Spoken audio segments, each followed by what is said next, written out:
Ce soir, on va déboîter donc Sanctuaire, qui est un jeu de rôle, une boîte pour faire du jeu de rôle, mais qui est principalement orientée pour de l'initiation. Donc ce sont des boîtes, on a reçu 2 boîtes, parce qu'il y en a eu 2. On a reçu la toute première, c'est celle-ci, Critical Foundation, donc qui propose un univers un petit peu action espionnage, un petit peu action futuriste, voilà, dans un futur assez proche. Donc c'est exactement ce que j'aime en fait. Et on a reçu la deuxième boîte, donc celle dont on va parler ce soir, qui est celle-ci, voilà, Critical Sanctuaire. Sanctuaire qui permet de jouer dans un univers médiéval fantastique, donc quelque chose qui parle en général un petit peu plus à tous les rôlistes un petit peu débutants. Salut, salut Mathem. Elle est déjà sortie? Absolument, elle est sortie justement, je crois que la boîte de Sanctuaire est sortie pendant le Fige, ils l'ont montré à Cannes. Salut Monsieur Alceste, salut salut. Donc ouais, elle est sortie, elle est toute fraîche, elle est toute chaude, elle sort du four, voilà, Critical Sanctuaire. Donc on va regarder ça un petit peu ensemble, sachant que 2 choses. La première chose, c'est que je ne l'ai pas lu. J'ai pas encore eu le temps. Il y a eu beaucoup de choses cette semaine, donc c'est un petit peu compliqué. Donc là, vraiment, je vais faire uniquement de l'unboxing. On va juste regarder ce qu'il y a à l'intérieur. On va juste parler légèrement, voilà, survoler très légèrement le système. Mais avec Kiefer, on va faire une vidéo beaucoup plus approfondie, beaucoup plus quantitative, pour parler plus en profondeur de cette boîte. Alors, j'ai vu une partie de Critical Foundation et ça avait l'air super accessible. Ça l'est. Ça l'est. Je suis curieux des scénars. Moi aussi, du coup, je les ai pas lus. Mais bon, après, comme je le disais, c'est un truc vraiment pour de l'initiation.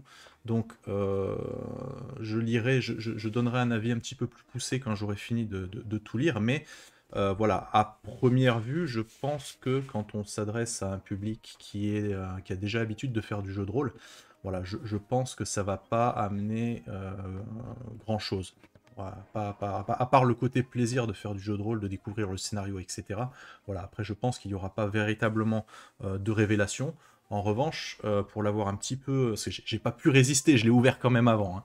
Il fallait que je regarde ce qu'il y a dedans. Et je trouve que c'est excellent. Vraiment, c'est excellent. C'est très visuel, c'est très bien pensé, il y a des choses vraiment chouettes.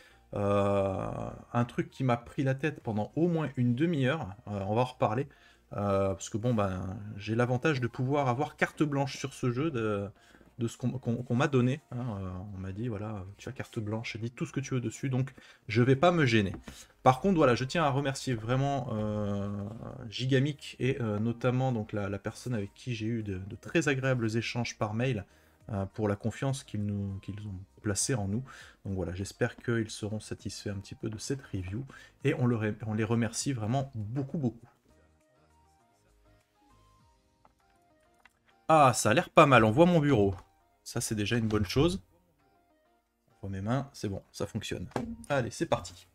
Voilà. Donc en théorie, vous devez bien voir là, on est d'accord. N'hésitez pas à me le dire hein, dans le chat, mais normalement, vous êtes censé voir super bien. Et en plus, vous êtes censé pouvoir lire. On voit bien, formidable. Allez, c'est parti.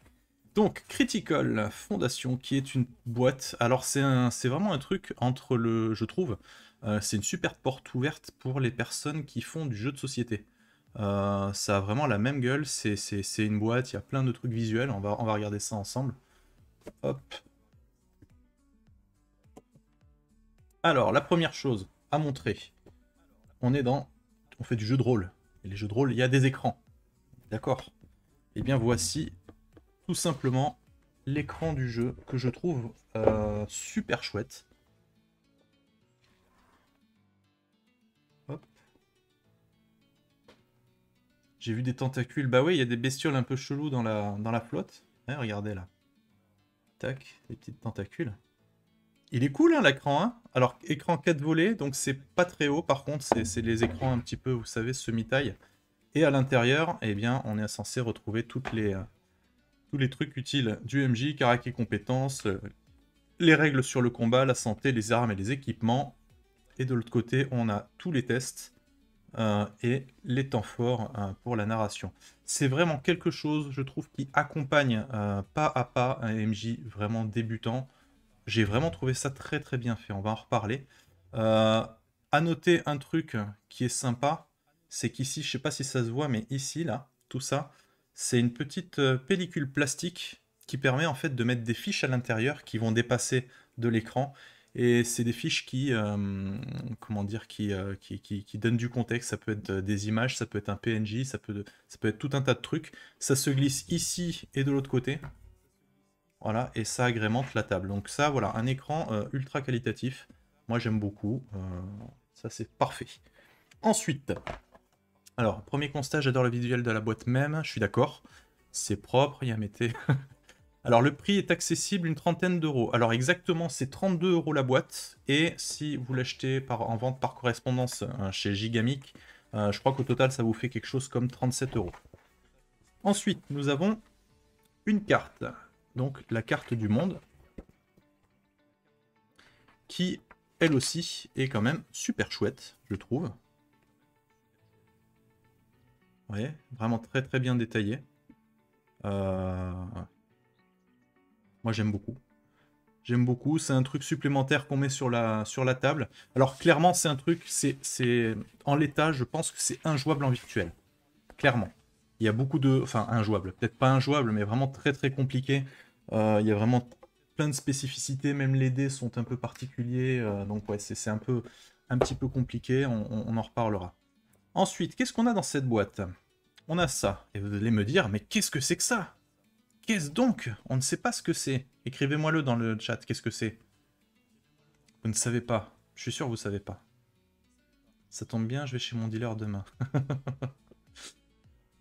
Des nominettes. Ah, ouais, il casse tout, Sloppy. Sloppy trop fort. C'est exactement ça, en fait. En fait, vous prenez un Velleda, vous écrivez le nom. Donc pour le support de table, vous avez ici des petits trucs qui se clipsent. Et ça vous permet de mettre le nom de votre personnage en face de vous pour faciliter le boulot du MJ et pour le côté immersion. Salut, salut, Shani. Voilà. Ensuite, nous avons... Alors ça, on verra après, parce que sinon c'est pas cool. Ensuite, nous avons tout un tas de tokens. Donc quand je vous disais que c'était visuel, je mentais pas, quoi. Donc voilà, vraiment plein de tokens. Je vous les montre vite fait, mais on va y revenir juste après. Parce qu'il y a pas mal de choses à en dire. Donc je vais le mettre de côté. Nous avons également un petit effaceur pour les noms. Donc on n'a pas, le feutre. Manitou, montre-nous ton matos. C'est ce que je fais, vous voyez, c'est pas terrible, hein, mais... Non, on n'a pas le feutre, par contre on a l'effaceur, et c'est l'effaceur qui permet d'effacer tout simplement le nom sur les petites planches qu'on vient de voir. Ensuite, nous avons des dés. Et c'est là où on va rigoler un petit peu. Je vais vous expliquer pourquoi après. Ouvre le bouchon. On déconne, il y a un truc qui s'ouvre? Sérieux? Mais non, mais ça s'ouvre pas à n'importe quoi. Ils se foutent de moi dans le chat en plus, quoi. C'est pas un feutre avec capuchon effaceur? Bah en tout cas, s'il y a un feutre, je sais pas où il est, parce que là, il y a que le côté effaceur. Hein. Putain, c'est un feutre. Sans déconner. Sans déconner, c'est un feutre. J'ai pas osé tirer dessus trop fort. Je me suis dit, je vais le casser et tout, mais en fait, si, c'est un feutre. Bah ouais, heureusement que vous êtes là, quoi. Donc du coup, mon argument ne tient plus. T'es tombé de ta chaise. Mes enfants ont les mêmes. Quelqu'un a clippé. Ah, que de rebondissement, t'as vu un petit peu? C'est en live, hein, c'est du direct, les jouets du direct. Donc effectivement, il y a l'effaceur, mais il y a, en tirant bien fort dessus, quand même, il faut quand même, putain, quand même y aller. Il y a effectivement un feutre. Donc c'est très bien vu, tout est inclus dans cette boîte, c'est formidable. Allez, ensuite, je vais vous montrer deux petites choses. Alors le premier truc, alors c'est tout con, hein, c'est vraiment tout bête, mais je trouve que c'est super intéressant et intelligent d'y avoir pensé. Alors, je vous parle de Sanctuaire, mais Sanctuaire, hein, c'est la deuxième boîte. Hein. Il y a eu une première boîte qui s'appelle Fondation, et c'est exactement la même chose. C'est-à-dire que, enfin, la même présentation. Là, on a des pochettes, d'accord? On en a 4. Voilà. C'est des pochettes. En fait, quand vous allez choisir votre personnage, quand vous allez avoir... Merci pour le clip. C'est des pochettes. Quand vous allez choisir votre personnage, vous allez avoir des cartes d'équipement, des cartes de technique, tout un tas de cartes, etc. Et pour, entre guillemets, sauvegarder votre personnage, et ben tout simplement, vous les mettez dans la pochette correspondante. Voilà. Ça paraît basique hein, comme ça, mais en fait, je trouve que c'est visuellement super chouette. Donc vous mettez tout dans les pochettes. Hein. Ça, c'est la personne qui jouera. Je pense que c'est ça doit être le sorcier. Là, on a le rôdeur. Là, on a le ou la guerrier. À chaque fois, il y a deux personnages différents. Et le dernier, c'est le ou la voleuse. Voilà. Donc ça, c'est plutôt cool. Moi, j'ai trouvé ça chouette. Mais là où il y a le plus gros du taf, une partie du plus gros du taf, c'est sur le visuel, c'est sur les cartes. Donc on a une boîte en carton, comme ça, qui contient tout un tas de cartes. On va les regarder ensemble. Alors là, je fais attention parce que c'est juste pour faire passer toutes les cartes, ce qui fait que c'est ultra serré. Et à mon avis, si on y va trop fort, ça déchire, quoi. Hop, alors je vais vous montrer. Donc ces cartes représentent plein de choses très différentes, si j'arrive à les sortir toutes. Hop. Passer ça en revue. Donc vous avez les cartes, j'essaye de lire le chat en même temps, excusez-moi si je rate des trucs. Je vois que tu as attaqué la première aventure, l'ouverture de la boîte. C'est exactement, c'est une aventure en soi, effectivement. Le tout pour 32 €, ça a dû être fabriqué par des petits enfants. Alors, je vais être transparent, je ne sais pas où c'est je vais y arriver. Je ne sais pas où ça a été fabriqué, mais par contre, je vais poser la question au cas où. Au moins, il n'y a pas de cotisation pour un quelconque syndicat avec les petites mains. Oh, c'est méchant de dire tout ça. Alors voilà, vous avez plusieurs cartes qui sont quand même, vous voyez, taille de ma main, c'est quand même des grandes cartes. Les premières, ce sont les personnages. Ici, vous avez le personnage de la voleuse. Et si vous la retournez, vous avez celle du voleur. Alors on se dit au début, ouais, bon, bah, ils se sont pas trop foulés, hein, ils ont fait juste une illustration mec, une illustration femme, d'accord. Et bah pas tant que ça. En fait, ils se sont un peu plus compliqué la vie. C'est-à-dire que les personnages, même s'ils partagent la même classe, ont des caracs et des qualités et défauts différentes. Vous voyez par exemple le voleur masculin, en qualité il a attentif, et en défaut il a obsessionnel. Alors que son équivalente féminine a qualité rusée, défaut égoïste. Donc on a 4 classes différentes pour un potentiel de 8 persos différents. Voilà. Ça, ce sont les cartes personnages. On a, alors je vais pas trop spoiler parce que si vous y jouez un de ces jours, voilà, on sait jamais, mais on a les cartes monstres. Donc d'un côté, vous avez le visuel du monstre, et de l'autre côté, on a les stats. Donc en fait, on en revient à ce que je vous disais tout à l'heure par rapport à l'écran. Quand vous mettez une fiche sur l'écran, la table de PJ va voir le monstre, alors que vous allez avoir les stats. Voilà. Alors, qu'est-ce que vous dites comme bêtise? On connaît pas l'échelle de tes mains. Si ça se trouve, c'est format jeu de cartes classique. Non, non, non, c'est beaucoup plus grand. Tu veux jouer taille? Tu veux qu'on sorte le maître? Très bien, on va sortir le maître. Donc, les cartes font à peu près 13 cm de long pour une largeur de 9 cm. Mais ce qui vous donnera pas la taille de mes mains, forcément. Voilà. Est-ce qu'on pourrait avoir une banane pour avoir la référence de taille, monsieur Manitou? Non, non, pas de banane. Tac. Donc voilà. En termes de qualité, et ça m'embête un peu de faire ce genre de comparaison, mais en même temps, on est là pour juger un produit. Hein. En termes de qualité, j'ai l'impression vraiment d'avoir affaire à un équivalent de chez des Architecture Art. C'est vraiment très visuel, c'est vraiment très sympa à regarder. Vous voyez, vous avez des visuels avec des créatures un petit peu plus costauds, des visuels beaucoup plus sympas. Je le passe hein, pour pas trop. Ensuite, on a des cartes environnement. Je vais peut-être... Vous voyez bien, je vais essayer de mettre un peu de lumière. Attendez voir juste un instant. Ah, c'est peut-être encore un peu mieux là. Là, c'est peut-être encore un peu mieux. J'espère qu'il n'y aura pas de reflet. Qu'est-ce que je disais? Oui, donc ça, ce sont des cartes environnement. les cartes environnement, donc, qui n'ont rien derrière. C'est juste, en fait, pour le côté ambiance. Donc c'est pareil, quand vous dites, vous rentrez dans cette salle, blablabla, vous expliquez pourquoi vous y êtes, clac, vous mettez ça derrière votre écran. Ça rajoute un cachet supplémentaire pour la partie. Ça devait être comme ça. Voilà, donc il y en a plusieurs, hein. Je vous en montre que quelques-unes, histoire de pas tout spoiler.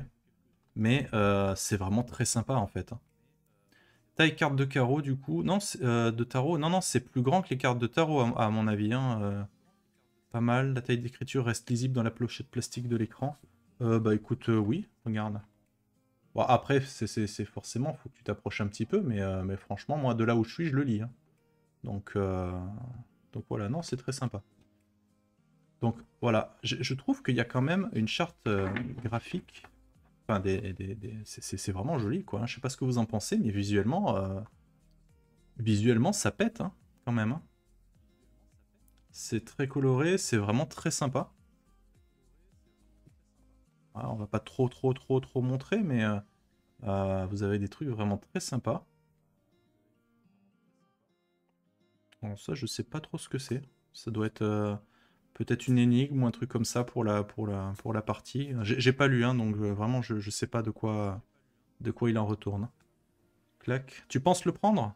Bah écoute, très sincèrement, je trouve que pour initier des personnes qui ne connaissent pas du tout le jeu de rôle, euh, j'ai pas lu encore, je connais pas la qualité des scénarios, hein, mais je trouve que au niveau matériel, au niveau visuel, c'est super sympa. Vraiment, c'est du très très bon matériel.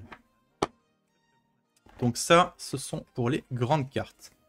Mais ce n'est pas tout. Salut René, salut. Alors, de quoi on parle? On parle d'un jeu qui s'appelle, donc d'un jeu de rôle pour initier les personnes qui ne connaissent pas le jeu de rôle. C'est une boîte qui s'appelle Critical Sanctuaire. Je vais te montrer un petit peu la boîte. Ça coûte une 30aine d'euros. C'est édité chez Gigamic. Et on est en train de déboîter, donc de regarder un petit peu le contenu. Bon, ça m'énerve, je le fermerai plus tard. On est en train de regarder un petit peu le contenu pour voir si ça vaut le coup, si c'est sympa, etc. Et bah pour le moment, ouais, c'est plutôt cool. Voilà, Critical, c'est dans une boîte comme ça. Et c'est super simple à prendre en main également pour un MJ débutant. Attention, quand je parle d'une boîte d'initiation, c'est pas un MJ tout puissant qui connaît tout et qui va se lancer pour initier des personnes. C'est une boîte qui sert aussi à initier un MJ et qui le fait vraiment très bien. Alors, je vais vous montrer maintenant des cartes qui sont, elles, beaucoup plus petites. Et je vais vous expliquer pourquoi. Hop. Hop. Je vais ressortir juste une... Voilà, on va prendre la première qui vient. On va prendre la guerrière. Donc, la guerrière. Je vais vous faire un petit zoom. Hop, voilà, la guerrière. Donc en fait, ce qu'on voit, c'est qu'ici, vous avez la classe. Donc la carrière, c'est la guerrière. Qualité et défaut, fiable et brutal. La petite description du personnage. Ici, vous avez les points forts, hein, comme ça, les points forts de la guerrière. Ça veut dire qu'en fait, elle a le physique en rouge. Ça veut dire que quand elle va faire des jets qui ont une relation avec le physique, elle aura de base un bonus de +1 sur ces jets. On reviendra sur le système un petit peu plus tard. Et donc, comment ça se passe? Eh ben, ça se passe que quand vous avez votre personnage, après, vous allez pouvoir avoir, à l'aide de ces petites cartes-là, vous allez pouvoir avoir des techniques. Hop, vous voyez par exemple là, on a une botte secrète. J'essaie de faire comme je peux pour vous montrer. Donc une botte secrète, hein, c'est uniquement avec une arme de mêlée et ça vous permet de relancer vos tests de combat. Donc si par exemple, je dis une bêtise, mais si par exemple vous aviez la guerrière avec une botte secrète, la botte secrète se place ici, comme ça. Vous voyez, et ça fait un petit peu le visuel pour pouvoir jouer. Ensuite, donc voilà, il y a plein de bottes secrètes. Donc là, c'est vraiment des mini-cartes, hein, toutes petites, hein. D'accord? C'est plus petit qu'une carte bleue, hein. Je pense que d'ailleurs, ça doit faire... Ouais, non, c'est pas la moitié d'une carte bleue, mais... Donc voilà, vous avez pas mal de cartes de technique. Vous avez de la magie, puisque bah, y a un magicien, donc vous avez des cartes magiques qui vous expliquent en fait l'effet de chaque carte et le côté mécanique en fait de comment ça fonctionne. Des cartes d'état, les cartes épuisées, donc ce qui fait que vous avez un -1 sur tous vos tests. Donc là, il y en a vraiment beaucoup, beaucoup. Ensuite, vous avez des historiques. Gladiateur, par exemple, donc c'est un historique. Donc si par exemple on avait choisi Gladiateur pour notre petite guerrière, on mettrait l'historique ici. Et en fait, Gladiateur, ça permet quoi? Ça permet d'ajouter une réussite à nos tests d'athlétisme, de combat et de survie. Voilà. Et ensuite, voilà, vous continuez, il y a d'autres cartes. Et si par exemple on veut équiper notre super guerrière d'une épée bâtarde, on a une épée bâtarde ici, donc avec ses dégâts, +2.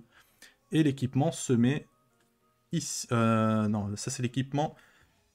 L'arme se met ici, parce que vous avez aussi de l'équipement, par exemple, voilà, une amulette, l'amulette de la Terre, hein, on ne sait pas trop ce que c'est parce que je ne veux pas vous spoiler, mais grosso modo, on construit son personnage un petit peu de la sorte, et du coup, ben, si entre les parties, vous êtes obligé de rentrer à la maison, manger ou quoi, encore une fois, on met donc son personnage, on le sauvegarde dans la petite pochette, donc on choisit la pochette de la guerrière, et donc tout ça, on va le rentrer dans la pochette, ce qui fait qu'on garde les mêmes cartes, on n'a pas à se casser la tête, à tout retrouver derrière.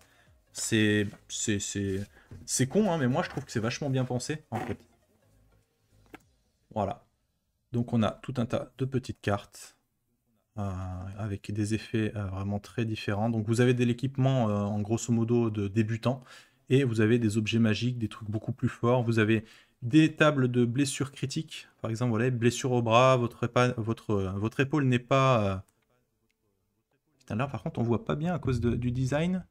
Votre épaule n'est pas disloquée, c'est un miracle, mais vous accusez le coup. Voilà. Voilà, tout un tas de petites cartes. Donc, en gros, eh ben, je trouve qu'au niveau du visuel sur la table, c'est très joli. C'est très sympa. Il n'y a pas besoin d'avoir de fiches de personnages qui vont être gommées de partout. Je trouve que c'est particulièrement bien pensé justement pour faire découvrir le jeu de rôle à des gens qui connaissent pas.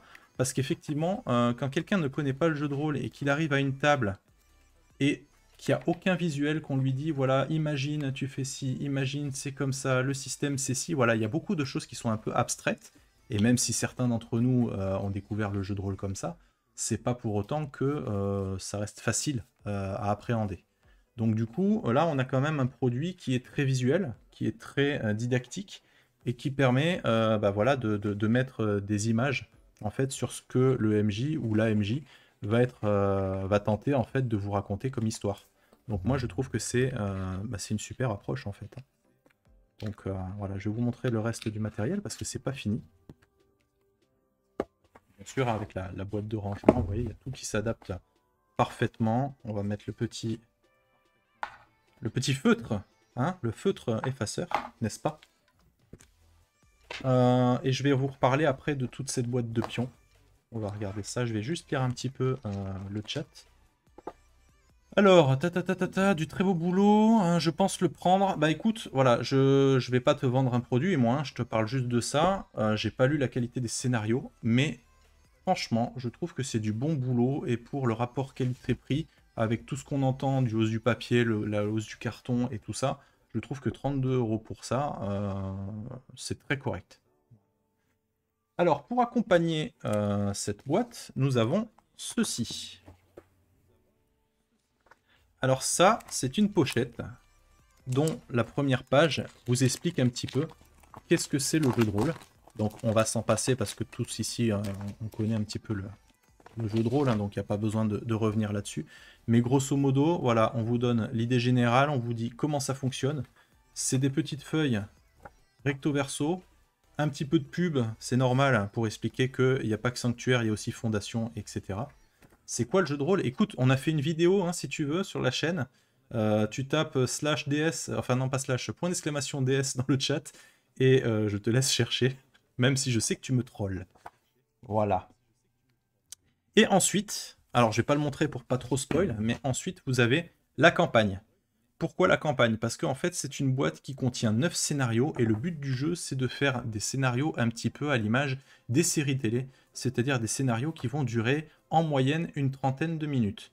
Alors effectivement, pour des rôlistes aguerri, comme la plupart d'entre nous ici, 30 minutes, bon, c'est vrai que c'est assez court. Mais il faut bien imaginer que là, on est dans un produit pour faire découvrir le jeu de rôle. Et c'est vrai qu'on ne peut pas dire à un débutant qui ne connaît pas, bon bah écoute, prévois 5 heures devant toi, ça va être un petit peu long. Là, on a quand même quelque chose d'un petit peu plus abordable, et si toute la table aime ça, bah, on peut continuer quand même à jouer. Donc en fait, ce que j'ai trouvé cool à la lecture de ce premier scénario, c'est que le premier scénario tient en fait en une feuille A4, recto verso. D'accord? C'est une feuille A4 pliée en deux, donc ça fait du A5. Et ça fait... Donc pour nous, 30 minutes, ça va donner 4 heures le scénario. Bah, s'il y a une taverne, ouais, ça risque de prendre à peu près 4 heures. Et alors, quelle est la particularité de Sanctuaire? Comme je l'ai dit, c'est pour des débutants, mais aussi bien des PJ débutants qu'un MJ ou une MJ débutante. Là, on a un scénario, vous voyez, ici c'est marqué préparation et synopsis. Donc en fait, ils vous disent, la préparation, c'est les 4 cartes fiches de personnage et les cartes porte-noms. Les 4 porte-noms, je vais y arriver. Et en fait, bon, là, c'est vraiment du babysitting, mais en fait, on vous explique comment préparer la table, comment mettre les trucs autour de chaque joueur. Les cartes épisodes, on vous dit lesquelles vont vous servir pour l'épisode 0. Donc, on vous dit les cartes épisodes 1, 2 et 3. Il vous faut la carte PNJ numéro 1, les cartes d'équipement de base de 1 à 4. Donc voilà, vous préparez tout ça. Et c'est ça, en fait, qui constitue votre préparation pour le scénario. Et ensuite, tout simplement, on vous fait lire l'introduction. On vous dit, voilà, une fois que vous avez fini de lire l'introduction, vous donnez les cartes fiches de personnages au PJ, un porte-nom à chacun. On vous explique que ben, la création de personnages commence un petit peu en même temps que le scénario, donc il n'y a pas de création à faire en avance, on le fait au fur et à mesure. Et ensuite, on vous dit, voilà, MJ, donnez la carte épisode, la geôle, la carte numéro 1 au PJ, et qu'est-ce que vous faites? Et là, les PJ vont commencer à jouer en fonction de l'introduction, etc. Donc voilà, on est vraiment dans quelque chose de prise en main, de quelque chose de didactique pour le MJ. Et merci pour le follow, Nightmare. Merci beaucoup. C'est également très visuel. Vous voyez, il y a plein de pictogrammes, en fait, et chaque pictogramme représente quelque chose de spécifique dans le jeu. On y reviendra après. On vous met vraiment des jeux de couleurs. Hein, vous voyez, si les PJ arrivent à faire tel ou tel truc, vert, c'est bien, vous parvenez à faire quelque chose. Rouge, vous y parvenez aussi, mais il y a une complication. Et ça, j'aime beaucoup la nuance, c'est-à-dire qu'on ne vous met pas dès la première embûche, on ne vous met pas dans l'échec. On vous dit, vous y arrivez quand même, par contre, vous prenez ça sur le coin du museau. Voilà. Et ça, je trouve, ça fait une grosse différence parce que ça frustre pas les PJ débutants. Ils vont pas se dire, ouais, bah, à peine j'arrive, il y a tout qui... Enfin, j'en prends plein la gueule ou quoi. Non, là, ça fonctionne. Donc ça, c'est un truc que j'ai trouvé vachement positif, c'est sympa.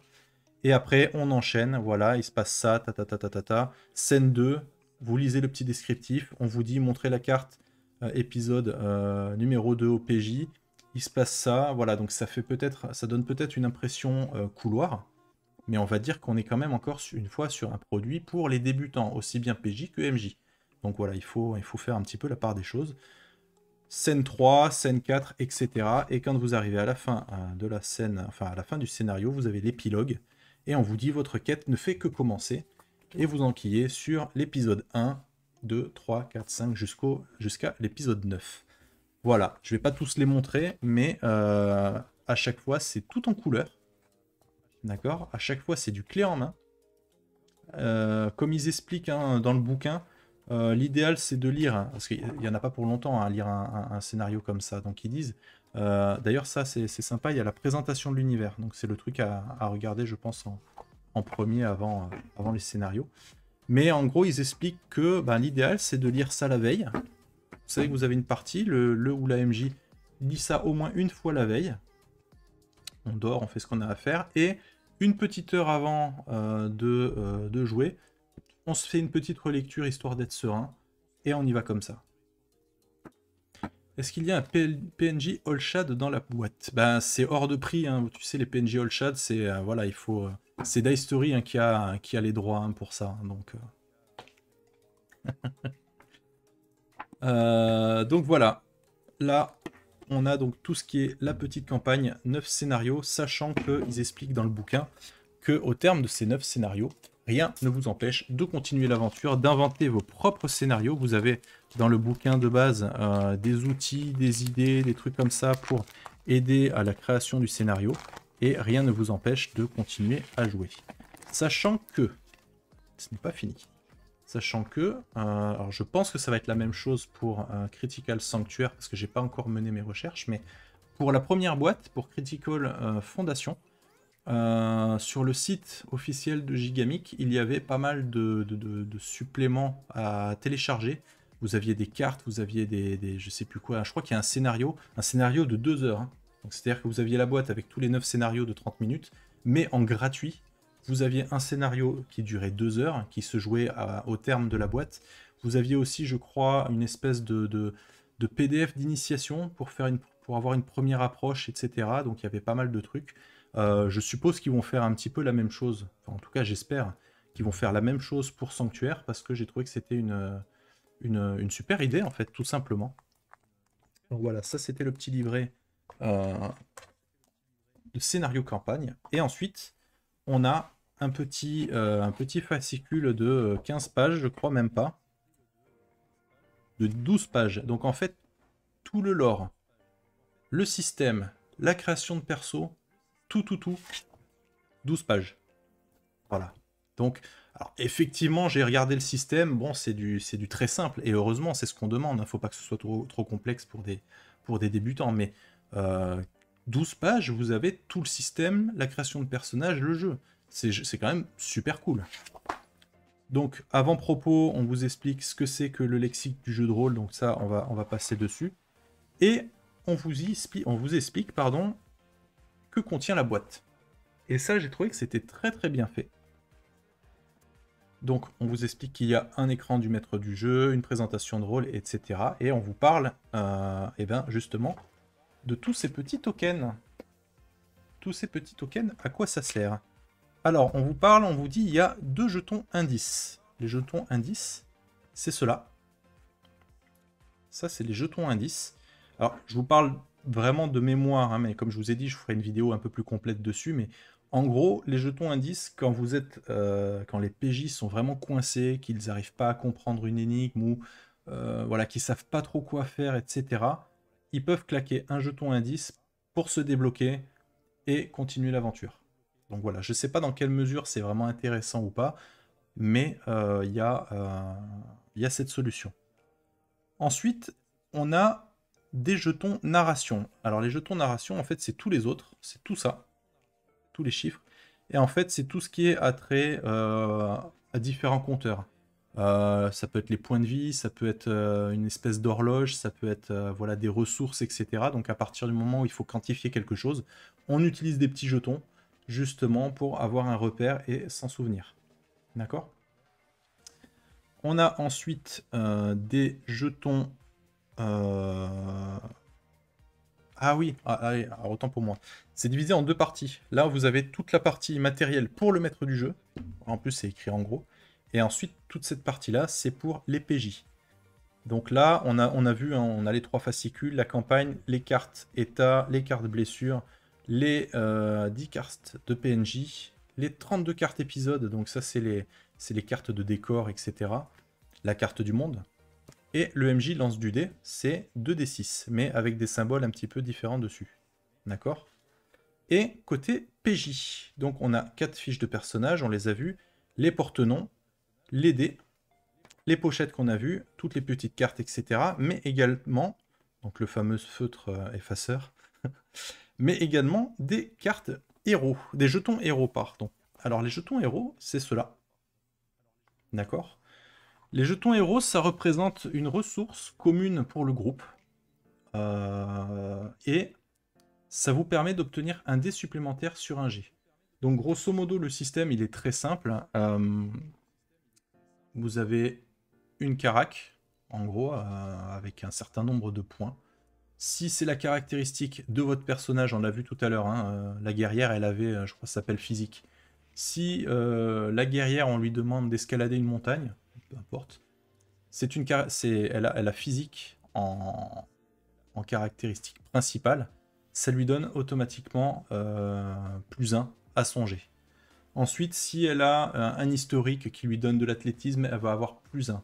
Si elle a un équipement, je sais pas moi, un matériel d'escalade, ça va lui donner +1. Donc voilà, plus elle a de trucs, plus elle va avoir une base. Et cette base va s'ajouter au résultat d'un des 12. Et c'est là où je me suis pris la tête pendant une demi-heure.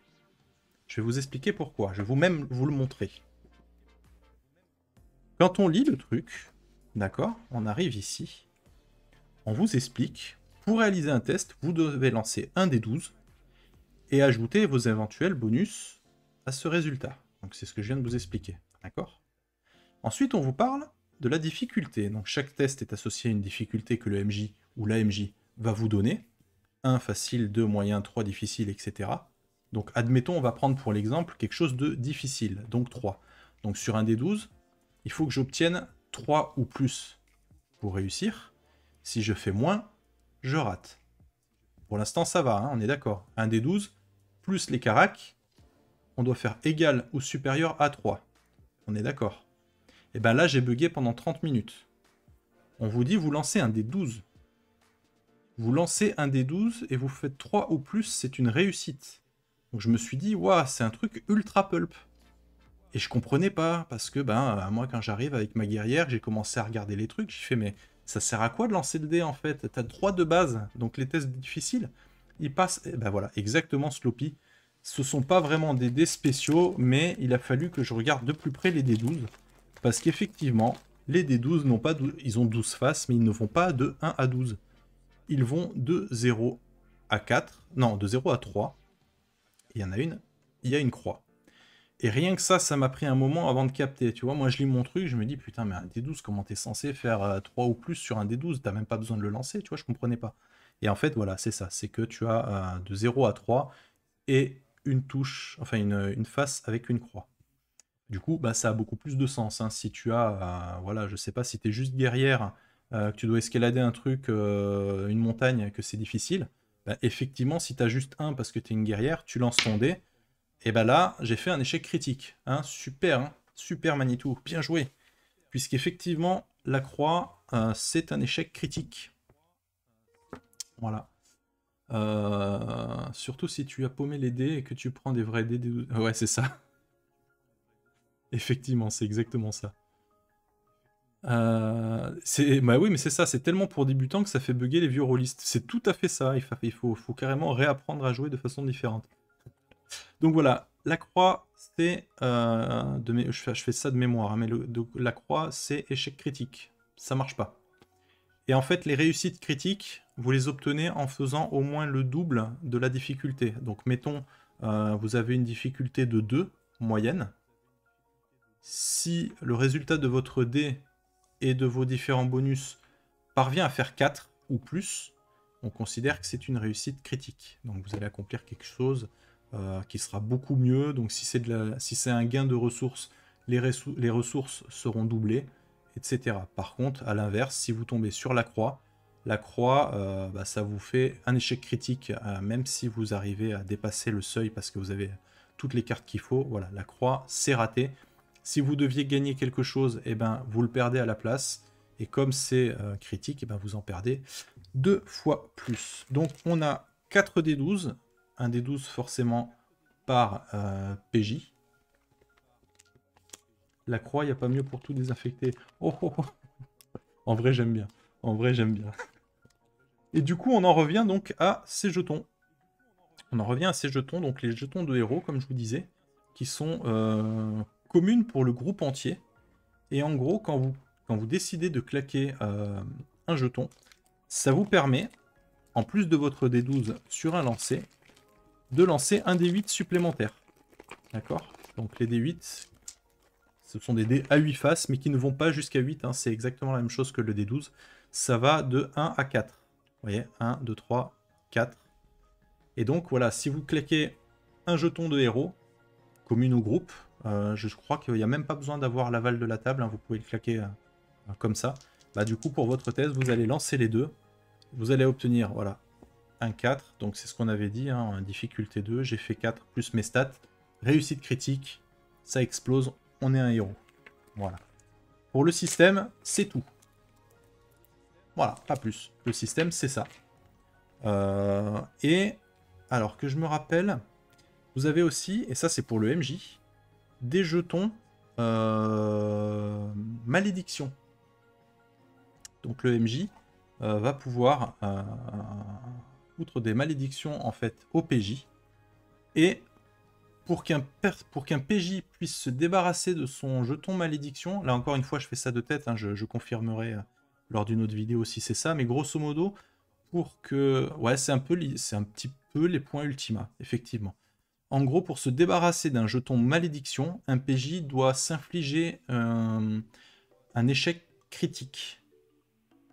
C'est ça, ouais, je crois que c'est ça. Il doit s'infliger un échec critique pour le faire sauter, sachant que tant qu'un PJ a un jeton malédiction, il ne peut pas utiliser de jeton de héros. Je crois qu'il y a un truc un petit peu dans ce délire. Donc du coup, ça rend la table assez interactive, puisque vous avez les personnages, vous avez les cartes d'équipement, les cartes d'état, les cartes techniques, les cartes armes, vous avez les petits jetons justement pour en mettre un petit peu partout, vous avez pareil les compteurs pour pas vous perdre. Vous êtes coincé, vous avez des jetons indices. Donc voilà, je trouve qu'au niveau visuel sur la table, c'est super cool, quoi. Donc voilà, le petit livret continue donc sur effectuer un test, etc. Vous avez ici la création de personnages, où on vous explique exactement comment faire et tout ça, où est-ce qu'on met les cartes autour de votre fiche de personnage. On vous parle justement, c'est ce que je vous disais, vous voyez, la réussite critique, les jetons de héros, la santé de votre personnage. Donc tous les personnages ont 3 points de santé. Je ne vais pas ressortir la carte, mais vous l'avez ici. Ici. Je vais vous montrer un petit peu en zoomant. Hop, vous voyez la santé en haut. Le visuel, zone d'équipement, les caractéristiques. Donc là, on est en présence de la rôdeuse. Donc la rôdeuse, sa caractéristique principale, c'est l'adresse. Voilà. La description, qualité défaut, etc. On continue. Donc la santé du personnage, l'équipement, on vous explique comment ça fonctionne. Vous avez de l'équipement de départ commun légendaire, vous pouvez relancer certaines choses, les caractéristiques pour les armes, si c'est du combat en mêlée à distance ou les deux. Comment ça se passe si vous n'avez pas d'armes. Le leveling, gagner un niveau, comment ça se passe. Et ça c'est sympa, je ne vous l'ai pas montré en fait, mais en gros vous avez des cartes de technique, de capacité en fait, qui, mettons, sont niveau 1. Celle que je vous avais montré, je crois que c'était les stocks, un truc comme ça, je crois, je me rappelle plus la carte. Et en gros, donc vous l'avez au niveau 1. Vous pouvez, à chaque passage de niveau, soit obtenir une nouvelle capacité de niveau 1, soit faire passer une capacité de niveau 1 à 2. Et en fait, il vous suffit tout simplement de retourner la carte, et en la retournant, vous avez l'évolution niveau 2 de cette carte. Voilà. Ensuite, on a la partie maître du jeu. Donc en fait, comment présenter la première saison de Critical Sanctuaire, comment jouer un épisode. Je vous avais parlé tout à l'heure des petites icônes qu'il y a sur le côté. Je vais vous faire un petit zoom dessus. Mais vous voyez, on vous explique. Là, il y a un instant, c'est narration, enquête, action, test PJ, etc. Donc c'est vachement bien. On vous explique comment adapter la difficulté selon le nombre de PJ. Donc en fait, ça c'est le nombre de PJ et en dessous c'est le nombre de jetons héroïques que vous devez donner à vos personnages. D'accord. Les temps forts d'un épisode, donc la narration, qu'est-ce qui se passe, le roleplay, qu'est-ce qui se passe, etc. On vous parle un petit peu du matériel du maître du jeu. On vous explique comment fonctionnent les cartes. Numéro 1, 2, 3, c'est le point faible, la capacité spéciale, la difficulté, etc. Un petit encart, oui, ça prend pas beaucoup de place. Un petit encart sur les combats. Et ensuite, vous avez l'initiative et les tours de combat. Comment ça se passe, pas à pas, etc. Les questions fréquentes. Et honnêtement, ça a fait du bien qu'elles soient présentes. Parce que quand j'ai lu le truc vraiment vite fait, je me suis dit, tiens, mais du coup, comment ça se passe quand tous les personnages sont épuisés, qu'on a un maximum de cartes sur le personnage. Et ben, ils expliquent. Qu'est-ce qui se passe si les personnages sont épuisés? Puis-je utiliser l'anneau de feu en plus de mon action? Bon, je sais pas ce que c'est l'anneau de feu, je l'ai pas vu, mais voilà, il y a tout un tas de choses comme ça. Et on finit sur et après. Donc et après, c'est ce que je vous disais. c'est une fois que vous avez fini de jouer avec le matériel fourni, vous pouvez essayer de faire vos propres histoires. On vous donne un exemple de méthodologie, on vous donne les inspirations, l'ordre à faire, le timing, la difficulté, et vous pouvez voilà, continuer à jouer. Voilà, c'est tout. Vous avez tout vu de cette boîte. Moi, je trouve que c'est vraiment du très bon matériel, très sincèrement. C'est vraiment très chouette, c'est très visuel, c'est très coloré. Les illustrations sont vraiment de très bonne qualité. Moi, je suis resté un peu sur le cul sur l'écran, je le trouve vraiment magnifique. Donc voilà, à chaud. Comme ça, je n'y ai pas joué, j'ai pas regardé exactement dans le détail les scénarios ou quoi, mais à chaud, je trouve que c'est un excellent produit. Voilà. Comme on peut voir en plus derrière, on vous parle un petit peu du pitch, on vous montre un petit peu du matériel, etc. etc. Et comme je l'ai dit, le prix c'est 32 €, je crois. J'avais lu quelque chose comme ça. Ouais, c'est 32 €, 37 € si vous l'achetez en vente par correspondance. Voilà, je vais repasser en mode ma gueule. Hop, et je vais abréger les souffrances de mon téléphone qui cuit. Voilà. Hop, alors, je vais prendre le temps de vous lire un petit peu. Qu'est-ce que vous en avez pensé là dans le chat? Dites-moi. Est-ce que vous avez trouvé ça cool? Hop.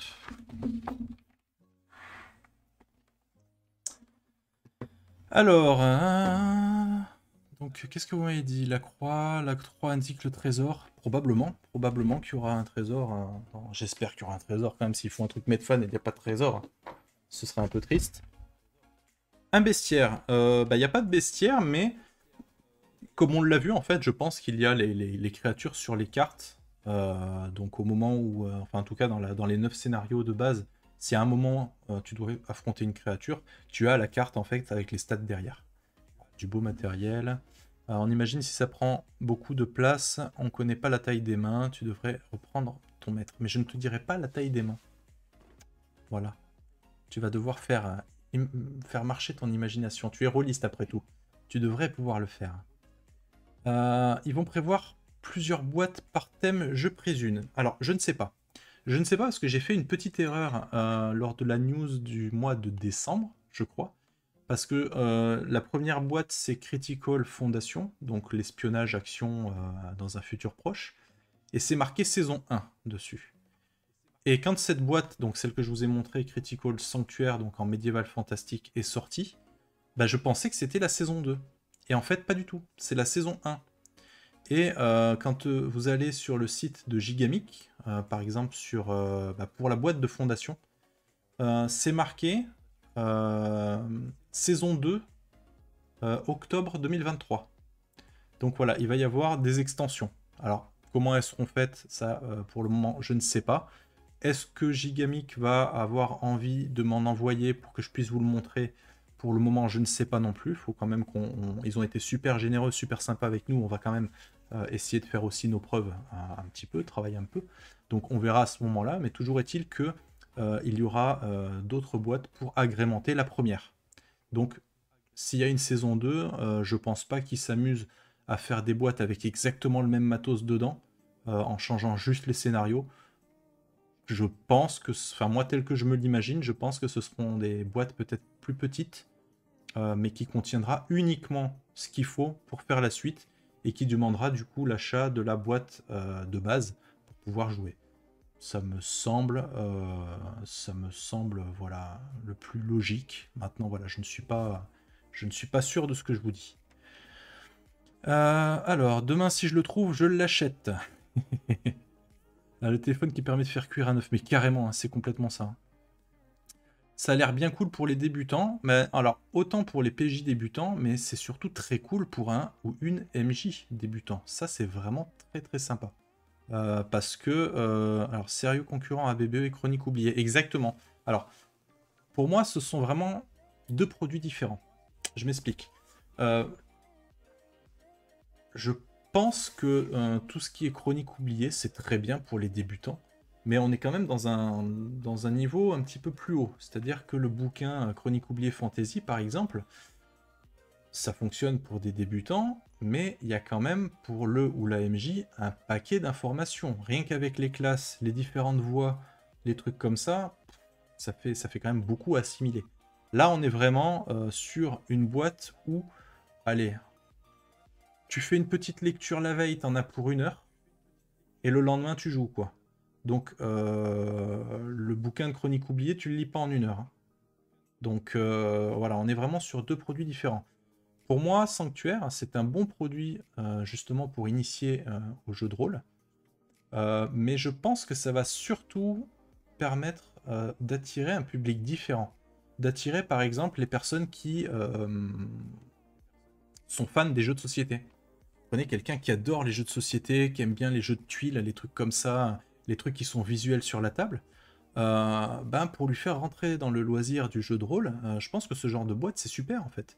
Parce que il y a pareil, il y a les cartes, il y a le côté règles, il y a le côté interactif où tu poses sur la table, hein, du visuel, t'en as plein la gueule. C'est super court comme règle, hein, je pense qu'il y a des règles de jeux de société qui sont encore plus velues que ce truc. Donc voilà, je pense que ça attirera un public différent. Après, en termes de rejouabilité, en termes de durée de vie, je pense qu'un Chronique oublié correspondra plus à ses attentes à ce niveau-là, clairement. Je pense que voilà, il faut pas être tout le temps dans la comparaison, c'est bien de comparer, mais je pense que là on a quand même 2 produits un petit peu différents, même si au final c'est pour initier du débutant. Je pense que l'approche est quand même très très différente. Parce qu'il faut quand même rappeler que Chronique oubliée Fantasy, c'est un petit peu des règles allégées de la 3.5, hein. La 3.5 de Donjons et Dragons. Je sais que certaines personnes vont me dire qu'ils ont commencé le jeu de rôle avec ça, mais c'est pas ce qui est le plus accessible pour un débutant. C'est mon avis. Donc là, la boîte, par contre, clairement, c'est super cool pour initier des débutants et pour se lancer en tant qu'MJ débutant. Voilà. Euh, Voilà. Si vous avez des questions, n'hésitez pas, j'essaierai d'y répondre. Mais de toute façon, voilà, comme je vous ai dit, c'est un petit unboxing chill, tranquillou. Je ferai un truc beaucoup plus complet, beaucoup plus préparé avec Kiefer, qui ne connaît pas d'ailleurs. Il n'a pas vu l'intérieur. Donc voilà, je regarderai ça un petit peu plus en détail avec lui. On fera un truc un petit peu plus carré. Voilà. Alors, c'est hyper bien pensé. C'est rare en plus pour un éditeur de commencer sa première boîte par de l'espionnage et ensuite seulement de sortir une boîte Medfan. Je suis complètement d'accord avec cette remarque. Le Medfan étant un thème qui vend beaucoup mieux. Je suis vraiment 100% d'accord avec toi. C'est vrai que moi, en termes de marketing, j'aurais commencé par la boîte de euh, Medieval Fantastic, effectivement. C'est hyper bien pensé. Ils éditent aussi Destart Expert. Ils se positionnent vraiment dans l'initiation. Bah écoutez, je savais pas qu'ils faisaient Destart Expert, je savais pas que c'était eux. Oui, ça a de la gueule. Et pareil, j'ai une préférence pour l'espionnage contemporain. Tant mieux, c'est bien. Ouais, le Medfan est généralement la solution de facilité, c'est une bonne chose justement, je trouve. Alors, la solution de facilité, oui et non. Je pense qu'en fait que pour le fait d'attirer de nouveaux rôlistes, la plupart des gens qui ont vu, je sais pas moi, Le Seigneur des Anneaux, Game of Thrones, tout un tas de séries sur Netflix, etc., le Medfan invite quand même plus à l'imagination, en fait. Donc, c'est vrai que tu as quand même beaucoup plus de liberté, peut-être beaucoup plus de fantaisie quand tu commences par du Medieval Fantasy que si tu commences par de l'espionnage. À titre personnel, si je devais choisir qu'une seule boîte entre ces deux-là, je choisirais l'espionnage parce que j'ai une petite préférence pour ce thème. Voilà. Je suis curieux de Destart. Bah écoute, moi aussi, parce que je ne connais pas. Donc je ne saurais pas vous dire ce que c'est. Salut Atsu. Bienvenue, bah t'arrives sur la fin, j'ai fini l'unboxing. Désolé. Mais comme je disais, c'était une soirée un petit peu chill, un petit peu... on regarde juste le matériel. Et je ferai un truc plus carré, plus qualitatif lors d'une autre vidéo. Tu regarderas le replay? Bah écoute, avec grand plaisir. Voilà. pas plus à vous en dire pour ce soir. On a fait le tour.